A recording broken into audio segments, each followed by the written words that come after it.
آگے دیکھیے قرآن کہہ رہے ہیں کہ 4:30 میں اگر مستحاضہ قضا نماز پڑھنا چاہے تو ضروری ہے کہ ہر نماز کے لیے وہ افعال انجام دے جو آدھا نماز کے لیے واجب ہیں، اور احتیاط کی بنا پر قضا نماز کے لیے ان افعال پر اکتفا نہیں کر سکتی جو اس نے آدھا نماز کے لیے انجام دیے ہیں۔ یعنی کہ کہہ رہے ہیں کہ اب وہ مستحاضہ جو عورت ہے وہ چاہ رہی ہے کہ میں اپنی جو میری قضا نمازیں ہیں میں وہ بھی پڑھ لوں ان دنوں میں، تو وہ جو اس نے غسل یا وضو اس نے اپنی واجب نمازوں کے لیے کیا تھا اسی کے ساتھ وہ نہیں پڑھ سکتی قضا نماز کو، ٹھیک ہے، اسی وضو اور غسل کے ساتھ وہ نہیں پڑھ سکتی قضا نماز۔ اس کے لیے ان قضا نمازوں کے لیے بھی اس کا جو فریضہ منی متوسطہ ہے تو متوسطہ کی، یا کثیرہ ہے تو کثیرہ کی، قلیلہ ہے تو قلیلہ کی جو بنتا ہے وضو یا غسل بنتا ہے، قضا کے لیے علیحدہ سے اسپیشل وہ جو ہے وہ کرے گی، غسل کرے گی یا وضو کرے گی، پھر ان نمازوں کو ادا کرے گی، انہی وضو اور غسل کے ساتھ وہ جو واجب کے لیے کر رہی تھی اس کے ساتھ انجام نہیں دے سکتی۔ 4:31 میں کہہ رہے ہیں کہ اگر کوئی عورت جانتی ہو کہ جو خون اسے آ رہا ہے وہ زخم کا خون نہیں ہے، لیکن اس خون کے استحاضہ، حیض یا نفاس ہونے کے بارے میں شک کرے، ٹھیک ہے، اب اس کو یعنی کہ ایک عورت ہے وہ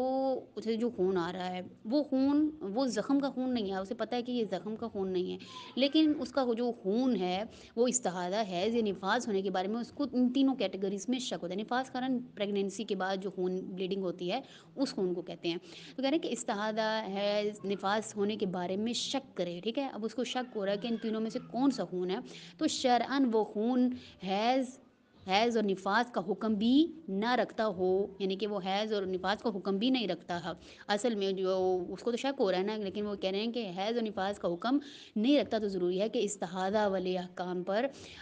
مطابق عمل کرے، بلکہ اگر اسے شک ہو، یعنی جب اسے شک ہوگا تو وہ کیا کرے گی، استحاضہ والے اعمال پر جو افعال ہوں گے وہ انجام دے گی، بلکہ اگر پھر کہہ رہے ہیں کہ اسے شک ہو کہ یہ خون استحاضہ ہے، ٹھیک ہے، پہلے تینوں میں شک تھا تو کیا کرے گی، استحاضہ کے افعال انجام دے گی، لیکن اگر اسے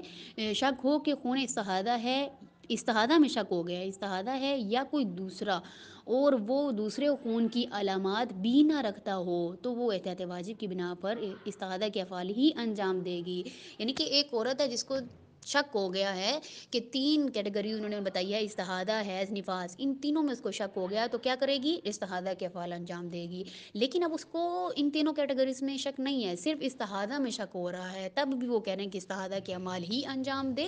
اور کسی چیز کے جو ہے اس کے خون میں وہ جو علامات نہیں پائی جا رہی، تو وہ استحاضہ کے ہی کیا کرے گی، اعمال جو ہے انجام دے گی اور اپنی نماز کو ادا کرے گی۔